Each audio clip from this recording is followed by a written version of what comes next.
بالله العلي العظيم. أعوذ بالله السميع العليم من الشيطان اللعين الرجيم. بفضل بسم الله الرحمن الرحيم. وبه نستعين وهو خير ناصر ومعين. الحمد لله رب العالمين والعاقبة للمتقين والجنة للموحدين والنار للمعاندين والعاصين. الصلاة والسلام على خير خلق أشرف الأنبياء والمرسلين حبيبنا وحبيب إله العالمين الذي سمي في السماء برحمة في الأرض بأبي القاسم محمد.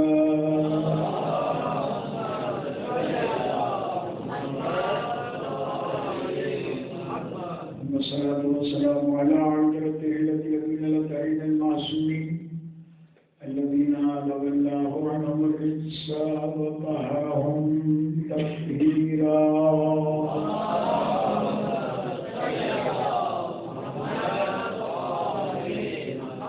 واللعنة الدائمة بالباقية على أعداء الله وأعدائهم أجمعين من يوم عداوتهم إلى قيام يوم الدين. أما بعد فقد قال الله سبحانه وتعالى في محكم كتابه الكريم: بسم الله الرحمن الرحيم. وأنذر عشيرتك الأقربين. صلى الله عليه وسلم.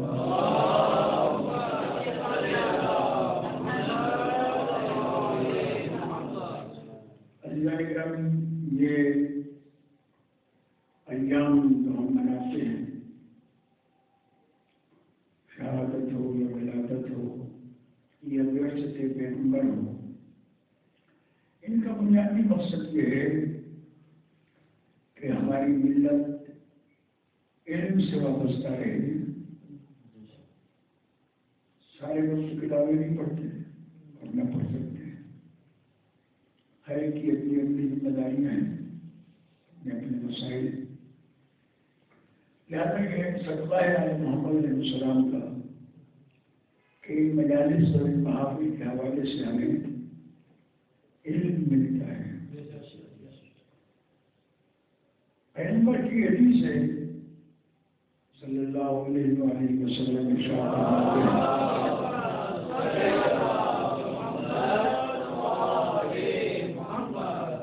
کن عالما او متعلما او مستمعا ولا تكن غیرا. یا عالم بن جاؤ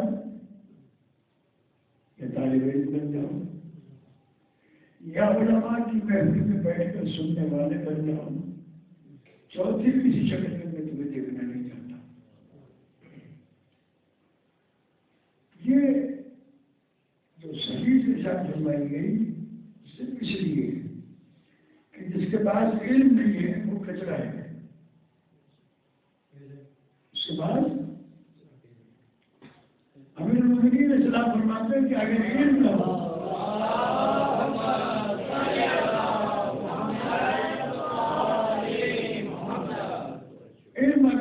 تو انسان کتنا کمزور ہوتا ہے.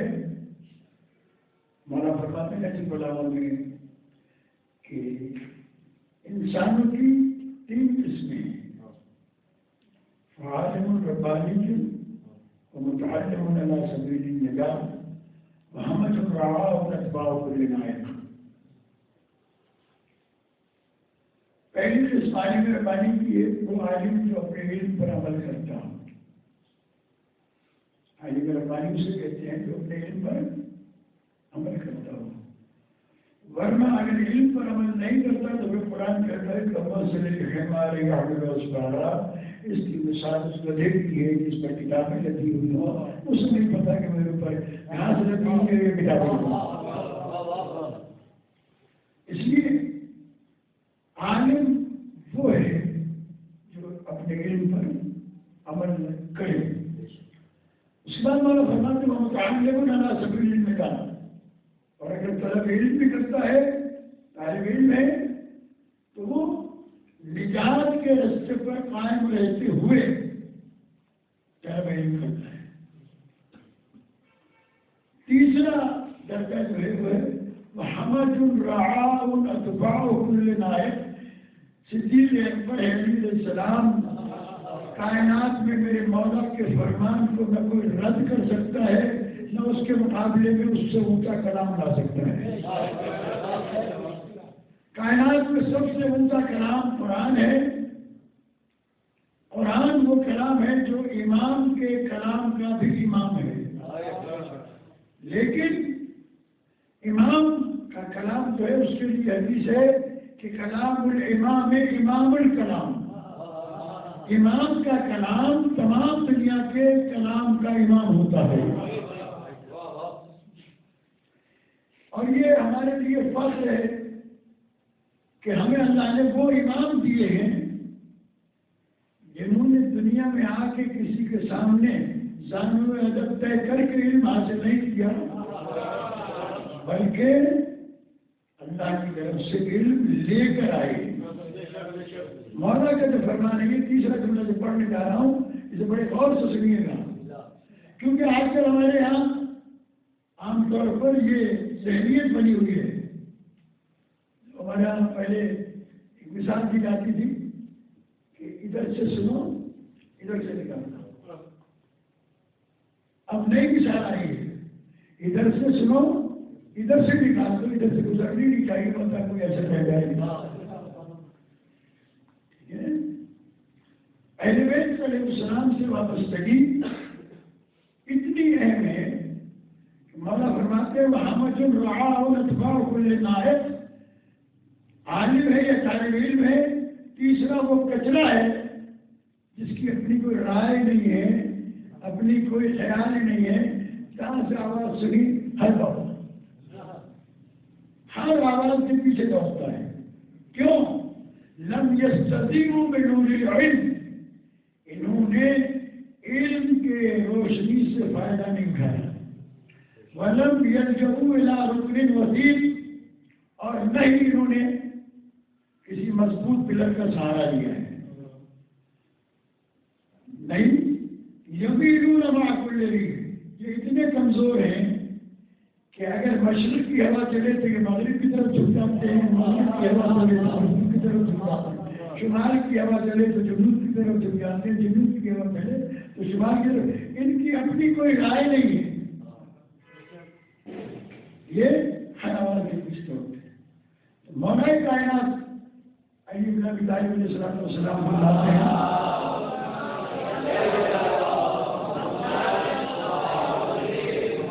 بلکہ میں آپ کے سامنے وہ حدیث بیان کروں جو آپ سب کو یاد ہے. عربی نبی یاد ہو تو ترجمہ سب کو یاد ہے کہ پیغمبر نے فرمایا انا مدینۃ العلم وعلی بابھا. میں علی میں علم کا شہر ہوں. علی اس کا دروازہ ہے. ومن اراد العلم فلیأت الباب. پیغمبر نے یہ نہیں کہا کہ جسے علم چاہیے وہ شہر میں آئے. کہا جسے علم چاہیے وہ دروازے پر آئے.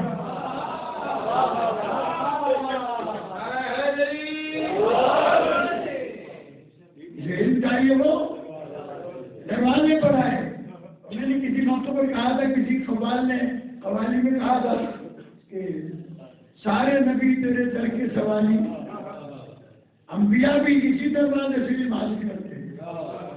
تو آپ کو اتنا بڑا دروازہ پیغمبر نے دیا. اس دروازے کو چھوڑ کر اگر ادھر ادھر بھٹکو گے تو یہ بدنصیبی کے علاوہ کچھ نہیں. میں اسی وجہ سے پیغمبر نے فرمایا سیدوں مجالسکم بذکر علی ابن ابی طالب. اپنی مجلسوں کو علی ابن ابی طالب کے ذکر سے زینت دو کیونکہ وہ شہر علم کا دروازہ ہے. تم جتنا بھی ذکر کرو گے تمہاری عمر ختم ہو جائے گی. تم ذکر کا حق ادا نہیں کر سکتے. اس لیے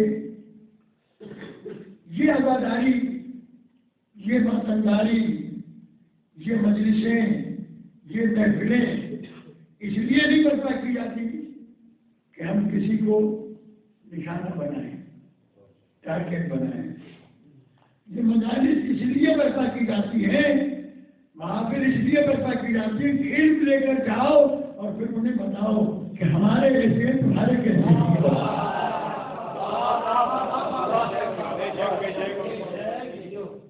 تاکہ کل وہ آنے کی تمنا کرے. جب ایک غیر آدمی آپ کی مجلس میں آئے گا، اگر وہ اس قسم کا کلام سنے گا جس میں اس پر لعنت ہو رہی ہو، شاید دوبارہ نہ ہے. کیونکہ برادر عزیز منظور شاہ صاحب کو یاد ہے کہ جب ہم نے یہاں جناب سیدہ سلام اللہ علیہ کا عشرہ شروع کیا تھا تو 2-3 اہل سنت کے افراد جس میں سلمان میمن باقاعدگی کے ساتھ ہماری مجلس میں آتے ہیں.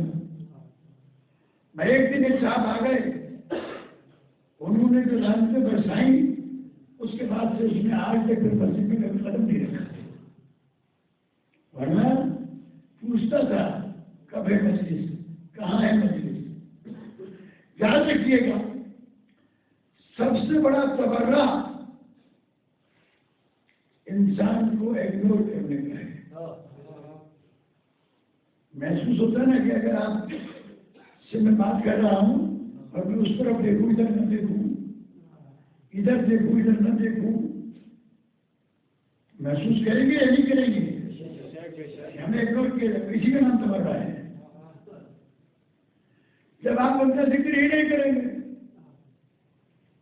کہتے ہیں نا لوگ مفتیان دین ٹی وی پر کہتے ہیں کہ آپ علی کا ذکر کرتے ہو، ہمارے والوں کا ذکر نہیں کرتے. تو مر گئے تو بھی اثر نہ ہوئی. جنہوں نے کہا تھا کہ بھائی پہلی بات تو یہ کہ ہمیں علی کے ذکر سے فرصت ہی نہیں ملتی، وہ ذکر ختم ہو جائے تو فضائل ختم ہو جائے، اس کی کوئی انتہا مل جائے پھر ہم دوسروں کا ذکر شروع کریں. دوسری چیز یہ ہے کہ ہمارے لوگ علی کے علاوہ دوسرے کسی کا ذکر سننا ہی نہیں چاہتے. بھیجے بابا حضرت محمد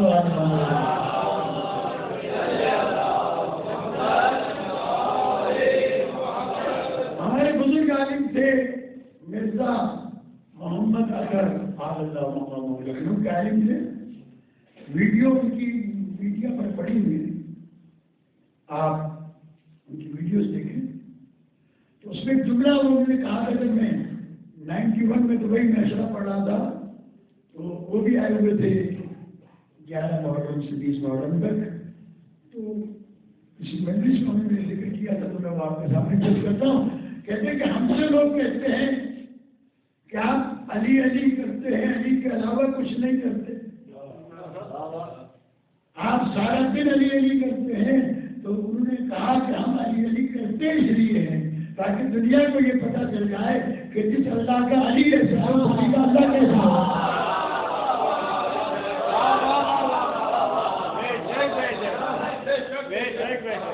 جس اللہ کا علی ایسا ہے اس علی کا اللہ کیسا ہے.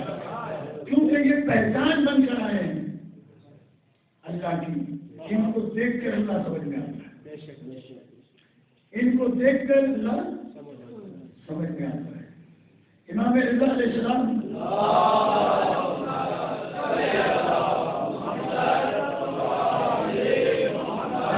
بغداد سے گزر رہے تھے. ایک گروہ 5, 10, 15, 20 آدمی جتنے بھی ہوں گے وہ آئے، انہوں نے امام جا رہے تھے، وہ آ رہے تھے، سامنا ہو گیا. امام علیہ السلام نے ان سے پوچھا کہاں سے آ رہے ہو؟ السلام علیکم. وعلیکم السلام کے بعد امام نے پوچھا کہاں سے آ رہے ہو؟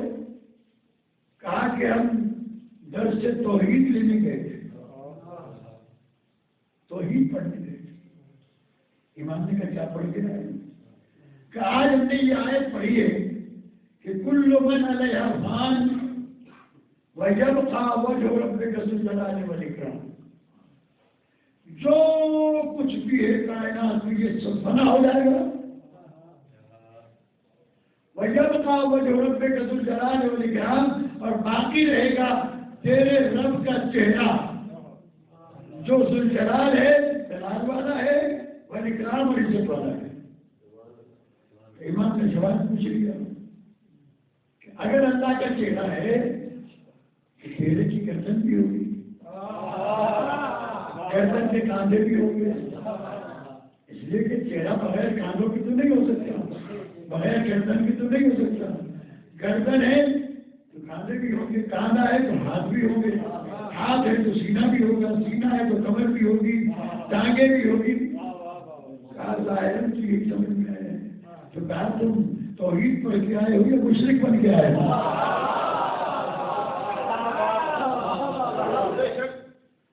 تم بن کے کیا آئے ہو؟ وہ گھبرا گئے، کہنے لگے فرزند رسول پھر آپ بتائیں، آپ بتائیں وہ توحید کیا ہے اور یہ وجہ سے مراد کیا ہے؟ تو معصوم نے فرمایا کہ وجہ کہتے ہیں چہرے کو، یعنی پہچان۔ انسان کا پورا بدن ڈھانپ دے، چہرہ کھلا رہے تو پہچان لیا جائے گا، لیکن اگر چہرہ ڈھکا ہوا ہو تو پہچاننا مشکل ہے۔ تو وجہ کے معنی صرف اس منہ کے نہیں ہے، وجہ کے معنی ہے پہچان کے۔ پھر امام علیہ السلام نے ارشاد فرمایا نحن وجہ اللہ، ہم وہ اللہ کا چہرہ ہے جسے دیکھ کر اللہ پہچاننے میں آتا ہے۔ لولا نحن ما عرف اللہ، اگر ہم نہ ہوتے تو اللہ پہچانا ہی نہ جاتا، اگر ہم نہ ہوتے تو اللہ پہچانا نہ جاتا۔ ہم اللہ کی پہچان بن کے آئے، لہٰذا یہ وجہ اللہ ہے۔ اور وجہ کے جو علم العادات کے ذریعے سے، علم العادات سمجھتے ہیں جو واو میم بے اس کے حرف کے عدد ہوتے ہیں، الف کا 1 اور بے کے 4، اس کے یہ کے 10 اور بے کے 200۔ تو وجہ کے واو جیم ہے، وجہ کے عدد بھی 14 بنتے ہیں، وجہ کے عدد بھی 14 بنتے ہیں۔ لہذا یہ آئے اللہ کی پہچان کروانے کے لیے۔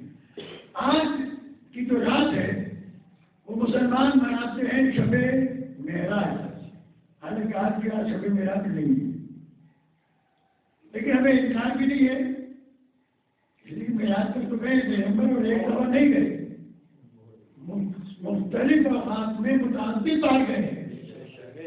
دیکھیے 24 27 رجب کو، یعنی کل کا دن، آج کی رات، یہ وہ دن ہے کہ جس دن اللہ کے رسول نے کھل کر اعلان کیا رسالت کا۔ آج میں کچھ چیزیں آپ کے سامنے پیش کروں گا، اس توجہ کے ساتھ سماتی ہے۔ جب آپ کی گفتگو ہو کہیں پر بیٹھ کر تو آپ بتا سکیں، بہت توجہ کے ساتھ سنیے گا اور اسے محفوظ کیجیے گا۔ بعثت کے دن پیغمبر نے چچا سے کہا کہ مجھے اعلان کھل کر اعلان رسالت کرنے کا حکم ہوا ہے، لیکن پہلے گھر والوں کو پھر بار والوں کو۔ وانذر عشیرتک الاقربین، عشیرہ کہتے ہیں خاندان کو، پہلے گھر والوں کو ڈراؤ، اس کے بعد تبلیغ باہر جائے گی۔ لوگ کہیں گے کہ تم گھر والوں کو تبلیغ نہیں کر سکتے تو باہر والوں کو۔ آج کل ہو یہی رہا ہے کہ گھر والوں کو نہیں کرتے، باہر والوں کو تبلیغ کرتے ہیں۔ جتنے بھی تبلیغی جماعت والے ہیں یہ باہر جاتے ہیں، گھر والوں کو نہیں کرتے باہر۔ تو میں یہ کر رہا ہوں کہ حکم ہوا، جناب ابو طالب علیہ السلام نے کہا تو پھر کیا چاہتے ہو؟ آپ نے فرمایا کہ بھائی لوگوں کو جمع کیا جائے جو خاندان کے بنی ہاشم اور قریش کے بڑے بڑے لوگ ہیں، ان کو بلائیں۔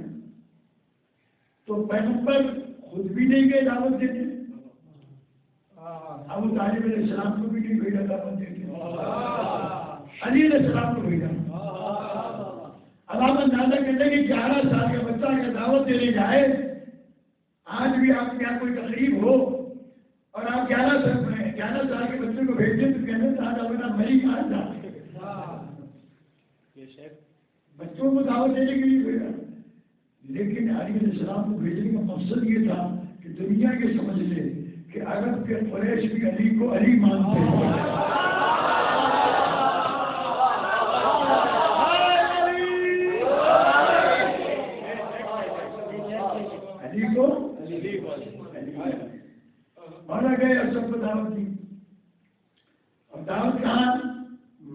میں کعبہ بھی ہے، لیکن کعبے کے پاس نہیں بلایا جا رہا، وہ اللہ کا گھر ہے، ابو طالب علیہ السلام کے گھر بلایا گیا، بنیاد رکھی جا رہی ہے توحید کی۔ تو یہ تو مسلمانوں کو سوچ لینا چاہیے کہ کافر کے گھر میں مندر میں توحید کا ذکر نہیں ہوا کرتا تھا۔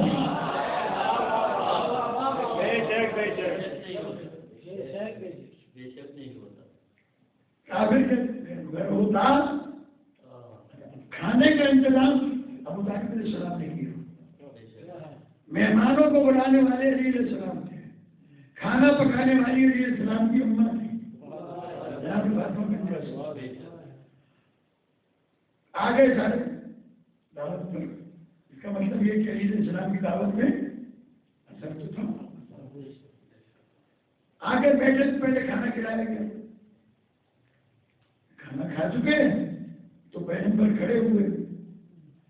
اچھا، یہ جتنے بھی عرب کے قریش تھے یہ سب جانتے تھے کہ کیوں بلایا گیا، کیوں؟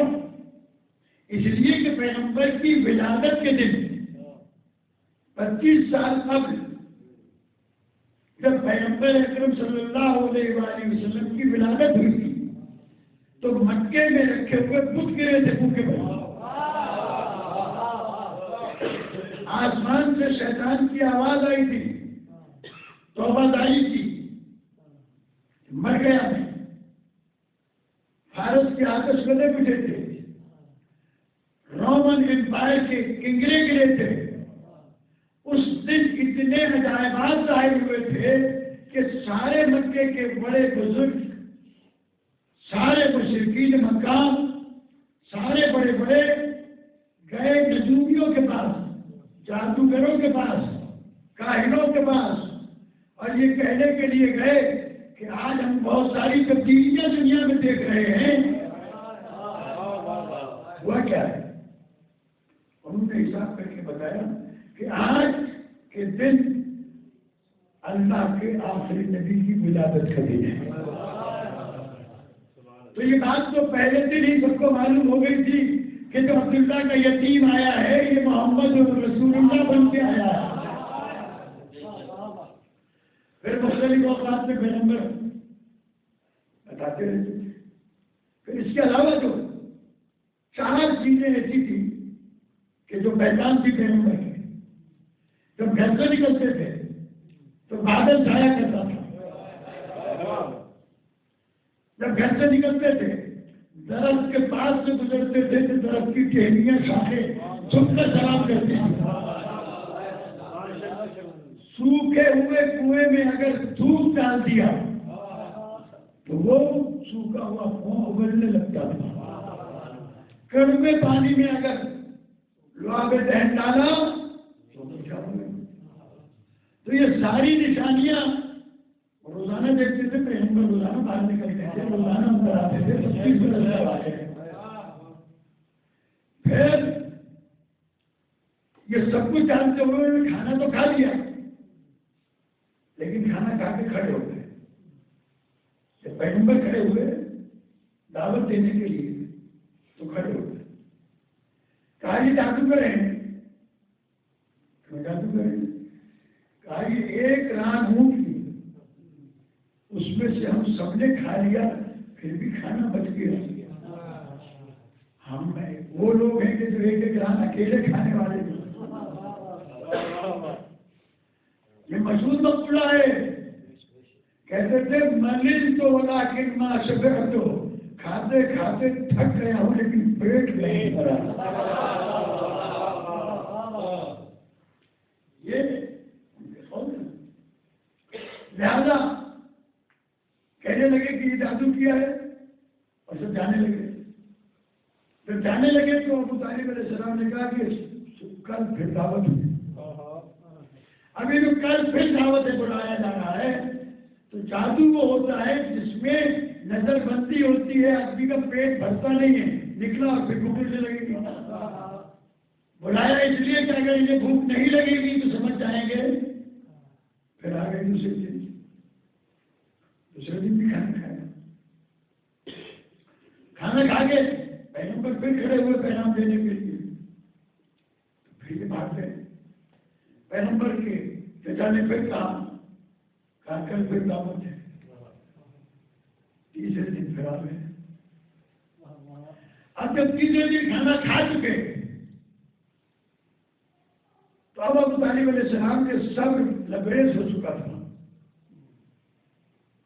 کھڑے ہو گئے، کہا خود یا سیدی اے میرے سردار اٹھ،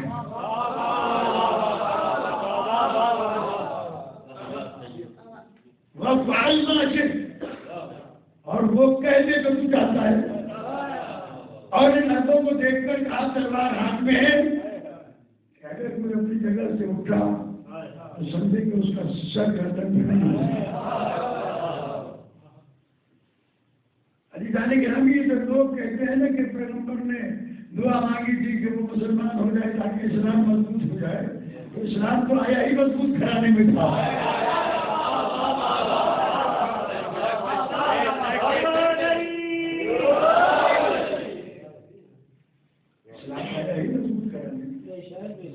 اب یہ لوگ بیٹھ گئے، پیغمبر نے انہیں خطبہ سنایا۔ میرا دل چاہتا ہے کہ پیغمبر کے کلام کو آپ کے سامنے بغیر کسی تشریح کی پیش کروں۔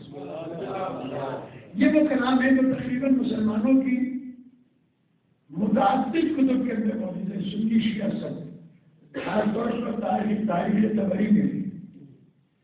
بعض سیرت نگاروں نے تو خیانت کی ہے کہ انہوں نے نہیں لکھا، لیکن یہ جو میں بیان کرنے جا رہا ہوں اس کو سنیں۔ پیغمبر کھڑے ہوئے، قال رسول اللہ صلی اللہ علیہ وآلہ وسلم یا بنی عبد المطلب، اے عبد المطلب کے بیٹو، انی واللہ ما اعلم شابا من العرب جاء قومه بافضل مما جئتكم به۔ اے عبد المطلب کے بیٹو، میں تمہارے لیے وہ پیغام لایا ہوں کہ میں نہیں جانتا کہ کوئی جوان مجھ سے بہتر پیغام تمہارے لیے لایا ہوں۔ انی قد جئتکم بخیر الدنیا والآخرہ، میں تمہارے لیے دنیا و آخرت کی خیر لے کے آیا ہوں۔ وقد امرنی اللہ ان ادعوکم الیہ، اور اللہ نے مجھے حکم دیا ہے کہ میں تمہیں اسی طرف بلاؤں، دعوت دوں۔ فأيكم أن يعذرني على هذا الأمر، تو تم میں سے کون ہے جو میرا اس کام میں بوجھ بچائے؟ کلمہ نہیں پڑھوا رہے میرے اندر، کلمہ نہیں پڑھوا رہے۔ کیا کریں؟ ایکم یعذرنی، یعذرنی یعنی کون ہے جو میرا وزیر بنے، کیونکہ وزیر کے لفظ کو آپ بھی سیکھتے رہتے ہیں، سمجھتے ہیں اور یہ بولا بھی جاتا ہے۔ کون ہے وزیر؟ کہتے ہیں اسے جو وزیر کو ہلکا کرے۔ وزیر بنائے اس لیے جاتے ہیں تاکہ حکومت کو چلانے کے لیے کہ یہ تعلیم کا وزیر ہے، یہ سیاست کا وزیر ہے، یہ فلاں کا وزیر ہے، یہ فلاں کا وزیر ہے۔ تو پیغمبر کا کون ہے کہ تم میں سے میرا وزیر بنے؟ ان یکون اخی، پیغمبر نے کہا کہ میرا وزیر بنے گا وہی میرا بھائی بھی ہوگا۔ کون ہوگا؟ تھوڑا سا توجہ کیجیے، وہی میرا بھائی ہوگا۔ علی علیہ السلام کھڑے ہوئے 11 برس کے، قال علی علیہ السلام انا یا رسول اللہ، یا نبی اللہ، اکون وزیرک علیہ۔ پہلے کہا اے اللہ کے رسول، میں آپ کا وزیر بنوں گا۔ اس کا مطلب یہ ہے کہ کلمہ پڑھا نہیں، بتایا کہ ہم اس اعلان سے پہلے ہی رسول مانتے ہیں، نبی بھی مانتے ہیں، یہ نبی مانتے ہیں، رسول مانتے ہیں، بیٹا کس کا ہے؟ ابو طالب علیہ السلام کا۔ میں ابھی 13 رجب کے حوالے سے یہاں نہیں تھا کہ میں نے یہ روایت جناب فاطمہ بنت اسد کی پڑھی تھی کہ انہوں نے کہا تھا کہ انی مؤمنۃ بک، اے اللہ میں تجھ پر ایمان رکھتی ہوں اور جو تیرے رسول آئے تھے ان پر بھی ایمان رکھتی ہوں، جو کچھ وہ لائے تھے اس پر بھی ایمان رکھتی ہوں۔ اس کا مطلب یہ ہے کہ جناب علی علیہ السلام کی والدہ بھی اللہ کے رسول کو مانتی تھی اور جناب علی علیہ السلام پیغمبر کا بیٹا علی علیہ السلام بیٹھ گئے۔ پھر دوبارہ اعلان کیا ایکم یعذرنی علی ھذا الامر، کون ہے تم میں سے جو اس امر میں میری وزارت کرے؟ پھر علی علیہ السلام کھڑے ہوئے، انا یا رسول اللہ۔ پھر پیغمبر نے بٹھا دیا۔ پھر تیسری مرتبہ کہا ایکم یعذرنی علی ھذا الامر، کون ہے جو اس امر میں میری وزارت کرے؟ تو پھر علی علیہ السلام کھڑے ہوئے۔ اب جو علی علیہ السلام کھڑے ہوئے تو یہ 3 مرتبہ کیوں بٹھایا پیغمبر نے؟ اس کی وجہ یہ تھی کہ مزاج آدمیت سے واقف تھے، مزاج انسانیت سے واقف تھے۔ کہتے کہ علی نے جلدی کی، اگر موقع ملتا تو ہم بھی کہتے ہیں۔ تو پیغمبر نے کہا 3 مرتبہ اعلان کر رہا ہوں، اگر کسی میں ضرورت ہے کوئی نہیں ہے۔ پیغمبر نے تاریخ کے لفظ ہے یہ فَأَخَذَ بِرَقَبَتِي، علیہ السلام فرماتے کہ پیغمبر نے میری گردن سے پکڑا ہوئی اور مجھے اپنے سے قریب کیا اور اپنے سینے سے لگایا۔ اب مجمع کو دیکھا علی کو سینے سے لگا کر، توجہ رکھیے گا، علی کو سینے سے لگا کر مجمع کو دیکھا۔ بھائی یہ کام پیغمبر نے 2 دفعہ کیا، ایک دفعہ سینے سے لگا کے کیا، ایک دفعہ ہاتھوں میں اٹھا کے کیا۔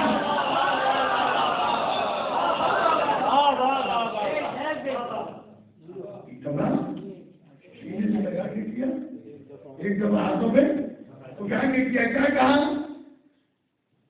ان ھذا اخی، سنو یہ میرا بھائی ہے، کیونکہ پیغمبر جانتے تھے اللہ کے دیے ہوئے علم سے کہ دنیا پتہ نہیں علی کو کس کس کا بھائی بنائے گی۔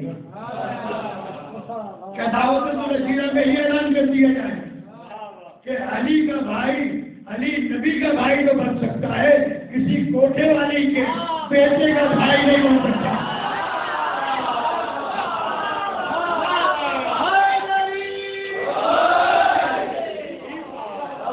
اور یہ کام پیغمبر نے 4 دفعہ کیا ہے۔ تو آپ کی ڈھکے ہوئے تو نہیں؟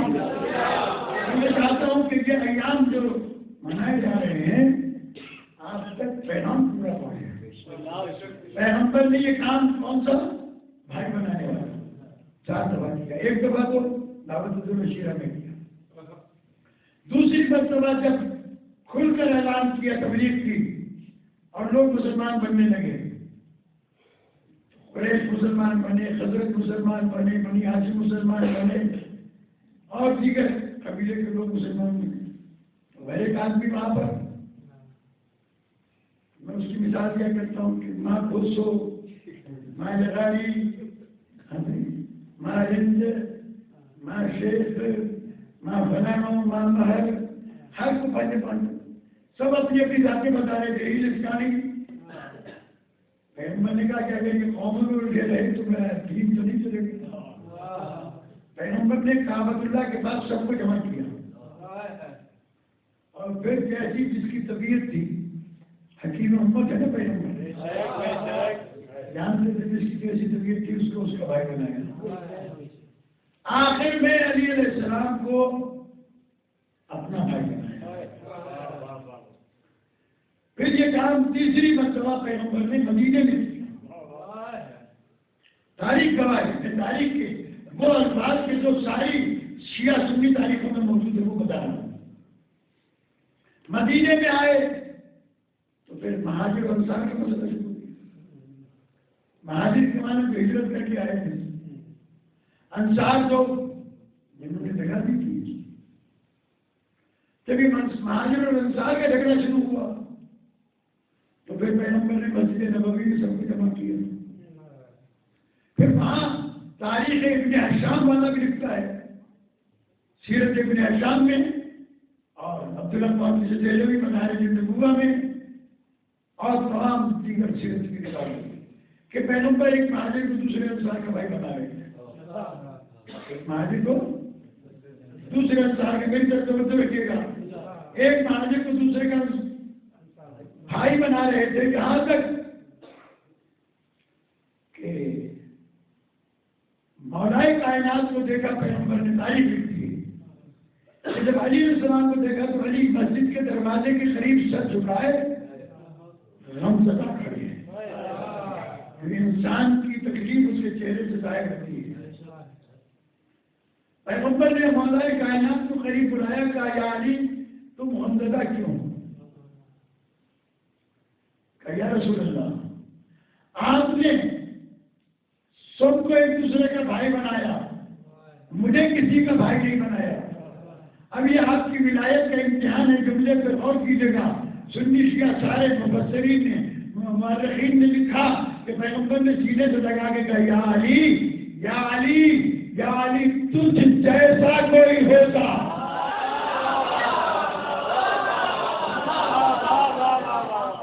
تجھ جیسا کوئی ہوتا تو میں بھائی بنا دیتا.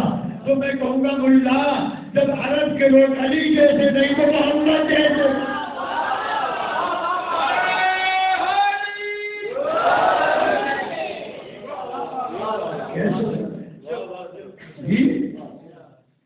یہ چوتھی مرتبہ کہاں سب کو یاد ہے غدیر قوم کے لوگ پیغمبر نے کہا 4 مرتبہ پیغمبر نے علی علیہ السلام کو اپنا بھائی بنایا.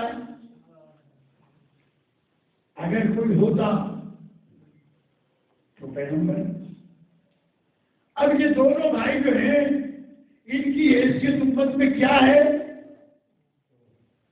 اس کے لیے پیغمبر نے اعلان کیا، اور یہ بھی تمام کتب کے اندر موجود ہے.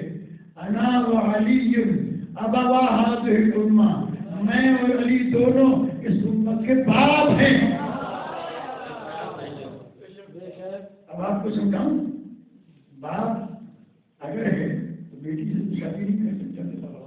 اگر امت کے باپ ہے تو شادیاں کیسے کی پیغمبر؟ تو میں یہ مسئلہ سمجھا دوں کہ باپ 3 قسم کے ہیں. پیغمبر نے فرمایا ابو کا سلاس، تیرے 3 باپ ہیں.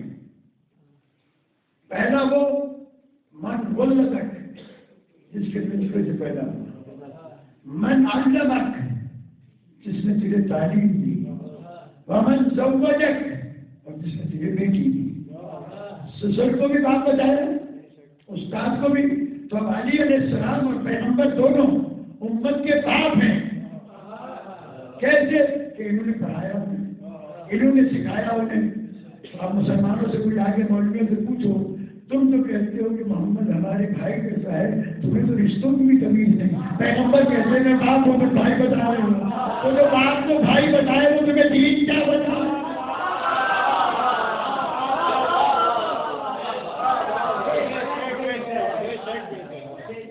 باپ کو بھائی بتائے تو تمہیں دین کیا بتائے گا؟ بس میرے دوستوں آخری جملے میں تمام کر دوں. تو یہ کہا پیغمبر نے کہ یہ میرا بھائی بھی ہے، میرا وزیر بھی ہے، میرا عقیل بھی ہے، میرا وسیع بھی ہے. ان ھذا اخی و وصیتی و خلیفتی من بعدی، یہ میرے بعد میرا خلیفہ بھی ہے. تو مسلمانوں اپنی کتابوں کو کھولو، اگر یہ لکھا ہوا ہے تو پھر ہم سے نہ پوچھنا کہ اتنا لمبا کلمہ کیوں پڑھتے ہو. علی نے تو پڑھا تھا لا الہ الا اللہ محمد رسول اللہ، یہ علی ولی اللہ کا کلمہ تو نبی نے پڑھا تھا. وصی رسول اللہ و خلیفۃ بلا فضل، پیغمبر نے کہا یہ میرا خلیفہ بھی ہے، میرا بھائی بھی ہے، میرا جانشین بھی ہے۔ اب اگر شیعہ پڑھتے ہیں لا الہ الا اللہ محمد رسول اللہ علی ولی اللہ وبشیر رسول اللہ وخلیفۃ بلا فضل، تو ملا کی داڑھی پکڑ کے پوچھو کہ تو نے گھٹایا کیوں ہے؟ ہم سے نہ پوچھ کے تجھے بڑھایا۔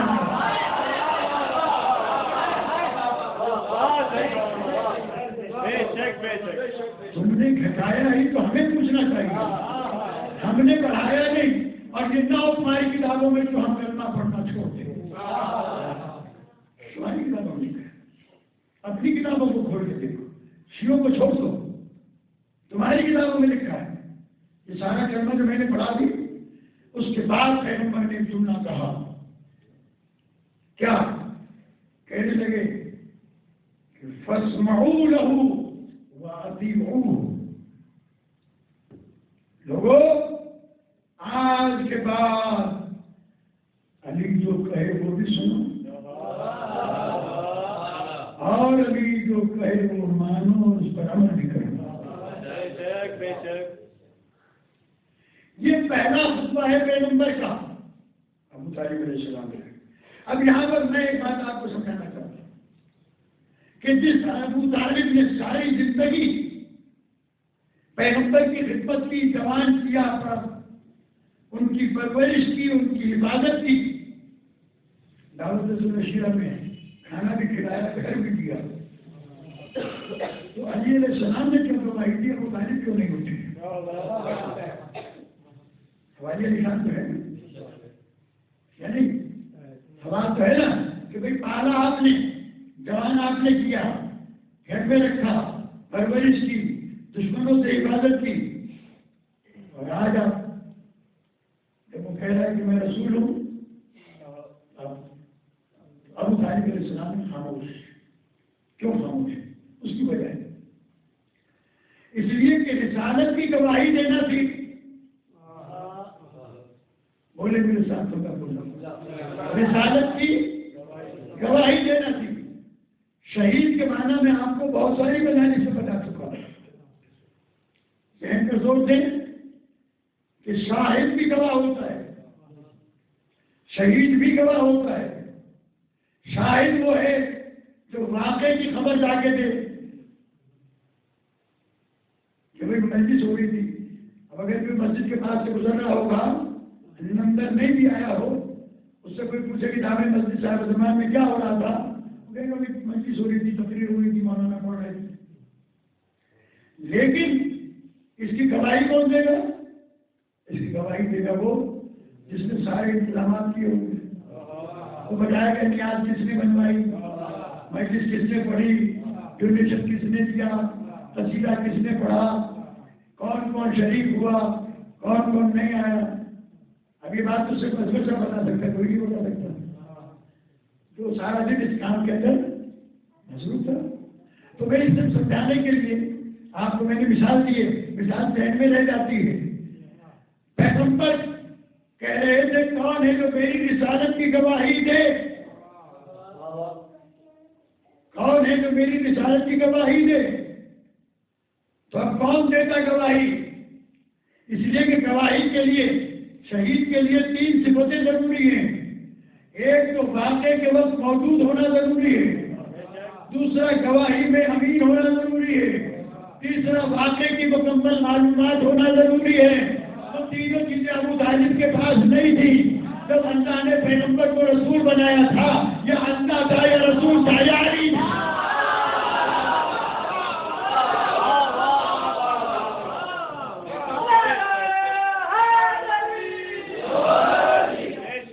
اسی لیے یہ بات میں نے اس لیے نہیں کہی کہ شیعوں کا مجمع ہے خوش کر دوں آپ کو، نہیں، دلیل ہے اور قرآن کی دلیل موجود ہے۔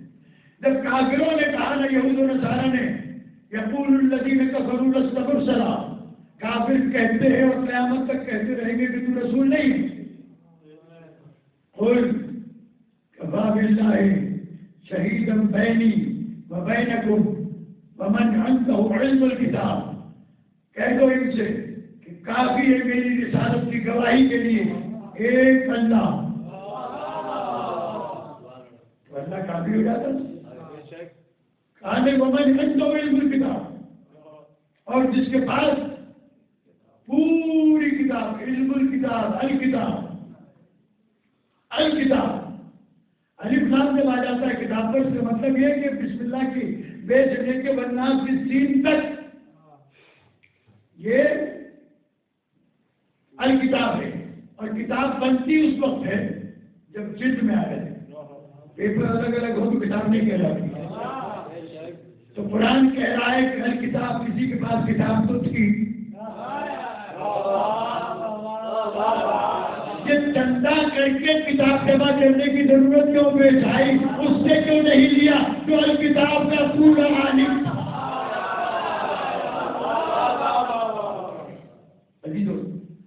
بات تمام کہہ دوں کہ یہ قیامت تک جانا ہے سلسلہ، جس دور میں بھی کافر کہے گا کہ تو رسول نہیں ہے، رسول ایک اللہ گواہ ہے۔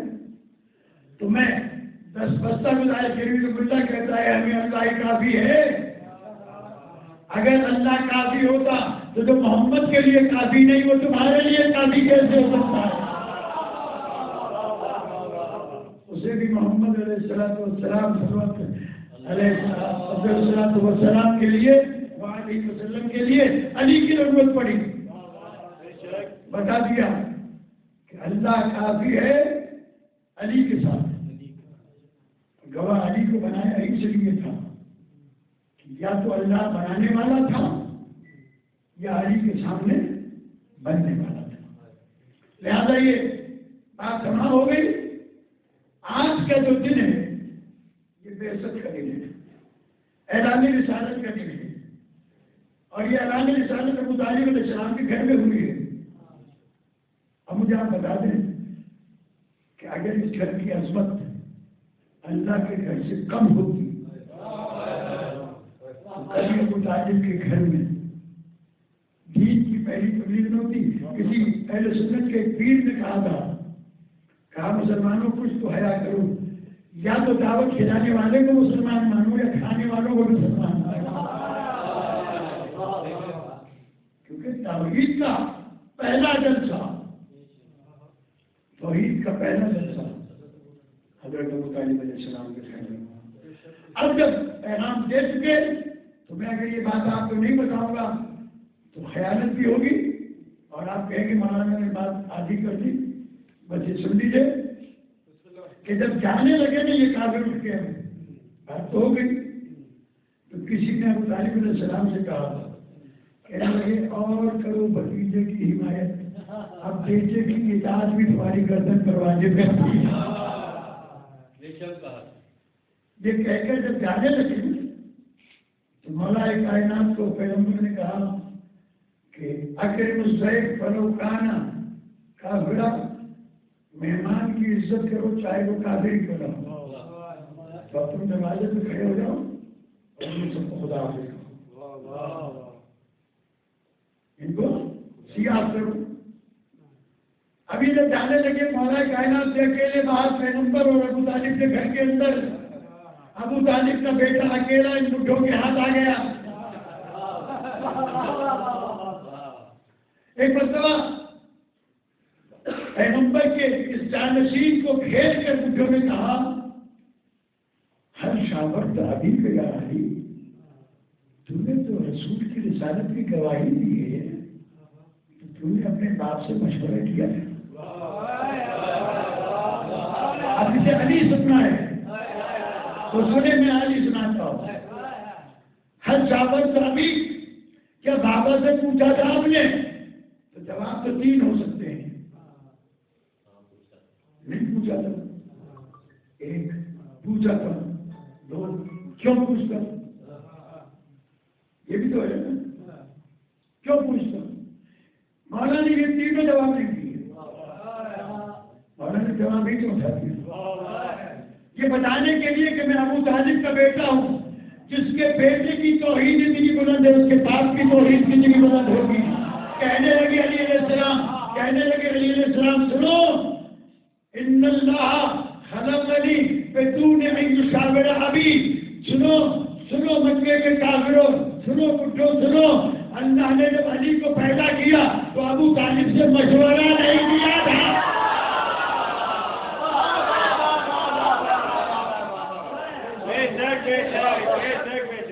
اس کے رسول کو ماننے میں آپ سے مشورہ کم کروں تو بیویوں سے مسئلے کر کے مسئلے بتائے وہ اور ہوتے ہیں.